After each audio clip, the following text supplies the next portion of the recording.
Hello नमस्कार, welcome to my YouTube channel study with Ashok. हम डिस्कस कर रहे थे लोकतांत्रिक राजनीति, जो 9th क्लास का चैप्टर नंबर 2 संविधान निर्माण इस प्रकार से है। ठीक है, चलते हैं मुख्य क्वेश्चन पर। मुख्य बिंदु एवं क्वेश्चन इस प्रकार से हैं। पहला क्वेश्चन देखिए आपकी स्क्रीन पर, इस प्रकार से है, संविधान किसे कहते हैं। तो यहाँ पर देखिए, इसमें एक ऐसे सभी बुनियादी नियमों एवं किताबों कानून की किताब जिसके द्वारा किसी देश की सरकार चलाई जाती है, उसे क्या कहते हैं, संविधान कहलाता है। इसका पालन सरकार को और नागरिकों को दोनों को करना होता है। ठीक है, आगे चलिए। रंग भेद की नीति से आप क्या समझते हैं।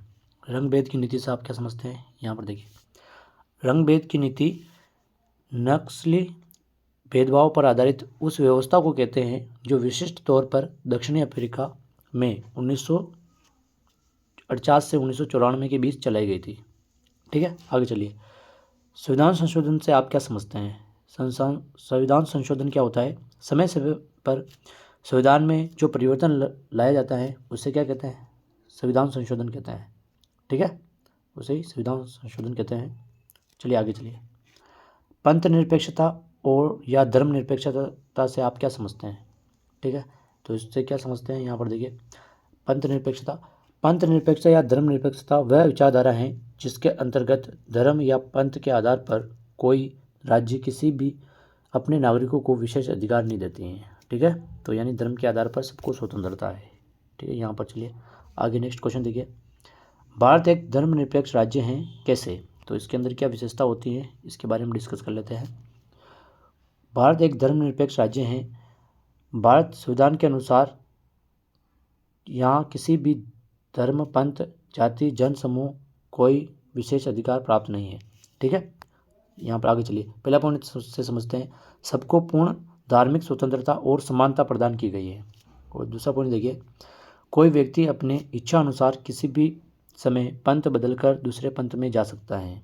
तीसरा पॉइंट देखिए, कोई भी पंथ अपना धर्म स्थल स्वतंत्र रूप से बना सकता है और उसे किसी भी तरह उपासना करने की स्वतंत्रता है। नेक्स्ट पॉइंट देखिए, सरकारी नौकरियां योग्यता के अनुसार दी जाती हैं, उसमें धर्म पंथ का कोई भेदभाव नहीं है। ठीक है, आगे चलते हैं नेक्स्ट क्वेश्चन पर।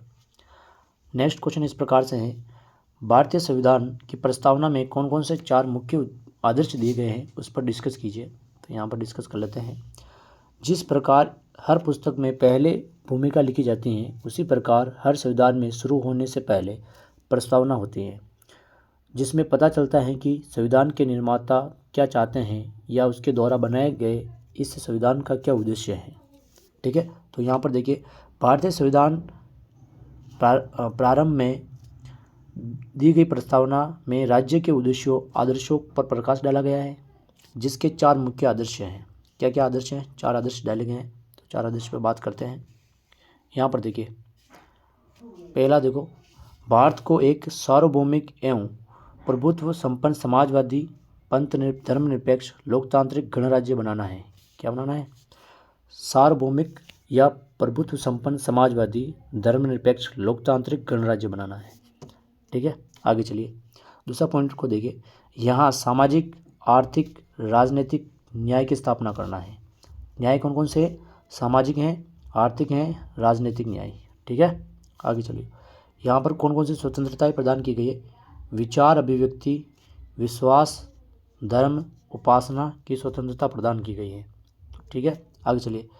प्रतिष्ठा और अवसर की क्षमता प्रदान की गई है। ठीक है, तो ये 4 आदर्श हैं, इस प्रकार से बहुत इंपॉर्टेंट है ये। चलिए आगे चलिए। हमें संविधान की आवश्यकता क्यों है, इंपॉर्टेंट क्वेश्चन। संविधान के द्वारा ही किसी लोकतांत्रिक देश की सरकार का निर्माण होता है। कोई 3 बिंदु देखकर स्पष्ट कीजिए कि हमें संविधान की आवश्यकता क्यों है। तो यहाँ पर देखिए, 3 पॉइंट के आधार पर आप समझ सकते हैं। पहला पॉइंट देखिए, सरकार के विभिन्न अंगों में संविधान के कारण मतभेद नहीं होते हैं। यदि मतभेद होते भी हैं तो उसे संविधान के अनुसार सुलझा लिया जाता है। ठीक है, इस प्रकार से आप समझ सकते हैं। दूसरा पॉइंट देखिए, सरकार अपनी शक्तियों का दुरुपयोग नहीं कर सकती है। जब संविधान होगा तो सरकार अपनी दुरुपयोग नहीं कर पाएगी वहाँ पर शक्तियों का।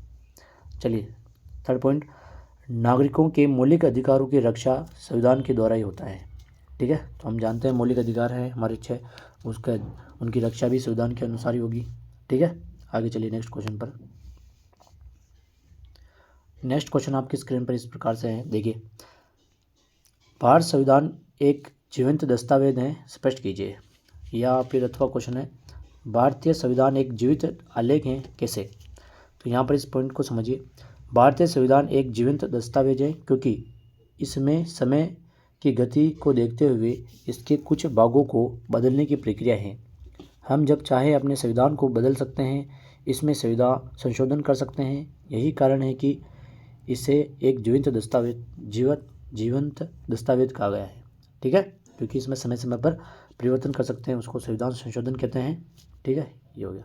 आगे चलिए, आगे नेक्स्ट क्वेश्चन इस प्रकार से है, यहाँ पर देखिए, जब हम जब चाहें अपने संविधान को बदल सकते हैं, इस प्रक्रिया को क्या कहते हैं? संविधान संशोधन कहते हैं। उन 3 प्रक्रियाओं का वर्णन करो जिसमें संविधान में संशोधन होता है। तो यहाँ पर देखिए 3 प्रक्रियाएं हैं, तो यहाँ पर किस प्रकार से हैं। पहला पॉइंट देखिए, पहला पॉइंट क्या कह रहा है? पहला पॉइंट देखिए, संसद में उपस्थित मतदान करने वाले सदस्यों के साधारण बहुमत से प्रस्ताव पास कर राष्ट्रपति के हस्ताक्षर के पश्चात संविधान में संशोधन किया जा सकता है। ठीक है, पहले क्या होना चाहिए? संसद में क्या होना चाहिए? बहुमत प्रस्ताव पास कर दिया जाता है, फिर राष्ट्रपति के हस्ताक्षर होना जरूरी है।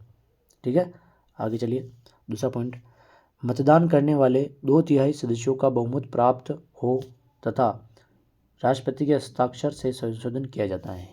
ठीक है, तीसरा पॉइंट देखिए, मतदान करने वाले 2/3 सदस्यों का बहुमत के अलावा कुल राज्यों की 50% विधायकों का बहुमत से संशोधन किया जाता है। ठीक है, आगे चलिए क्वेश्चन पर। क्वेश्चन इस प्रकार से, संघीय सरकार से आप क्या समझते हैं? संघीय सरकार क्या होती है? देखिए, भारतीय संविधान में शासन चलाने के लिए 2 प्रकार की सरकारों की व्यवस्था है। एक केंद्र सरकार, दूसरी कौन सी है? राज्य सरकार, जो मिलकर भारतीय संघ का निर्माण करते हैं। इस प्रकार की व्यवस्था को संघीय सरकार कहते हैं। ठीक है, चलिए आगे नेक्स्ट क्वेश्चन। यहाँ पर देखिए, राज्य के नीति निर्देशक सिद्धांत से आप क्या समझते हैं?